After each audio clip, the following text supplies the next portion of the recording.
ఒక దూరదృష్టితోటి దేశం కోసం, సమాజం కోసం, బిడ్డల కోసం మంచి భవిష్యత్తు ఉండాలని ఆ రోజు 1978లో మనకి అంగల్కుదురులో 2 ఎకరాల భూమి మన వెలగపూడి బసపున్నమయ్య గారు వాళ్ళ తల్లిదండ్రుల జ్ఞాపకార్థం ఈ భూమిని మనకి ఇచ్చారు. ఈ 2 ఎకరాల్లో దాదాపు ఎకరం 78 సెంట్లో ఒక అద్భుతమైన పాఠశాల నిర్మాణం, ఈ రోజు ప్రత్యేకంగా ఒక కెమికల్ ల్యాబ్, అదే విధంగా ఒక లైబ్రరీ మీకు అంకితం చేయడానికి కేంద్ర నరేంద్ర మోడీ గారి పథకం కింద, ప్రధానమంత్రి గారి పథకం కింద దాదాపు 40 లక్షల రూపాయలతోటి ఒక భవన నిర్మాణం ప్రారంభించుకోవడం నిజంగా నా అదృష్టంగా భావిస్తున్నాను.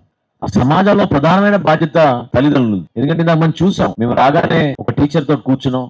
ఆమె టీచర్ అని తెలియదు, ఆమె తల్లిగా వచ్చారు. ఆమె ఈ రోజున పీటీఎం సమావేశంలో ఏ విధంగా గర్వంగా ఆమె తన బిడ్డల్ని ప్రభుత్వ పాఠశాలను చదివించుకుంటాను, నేను ఏ ప్రాంతానికి వెళ్ళినా ఆ ప్రాంతానికి ఆ బిడ్డలు తీసుకెళ్లి అదే స్కూల్లో చదివించుకుంటాను, ఒక స్కూల్ టీచర్ గా, ప్రభుత్వ టీచర్ గా అనే విషయం ఆమె ప్రస్తావించినప్పుడు బిడ్డల్లో కూడా ఆ మనోధైర్యం పెరిగే విధంగా మనం వ్యవహరించాలి. ప్రజలకి, పేరెంట్స్ కి, పిల్లలకి ఒక అద్భుతమైన వేదిక కల్పించడం అనేది చాలా అవసరం. ఎందుకంటే మధ్యాహ్న భోజన పథకం గురించి చెప్పాలి మీకు.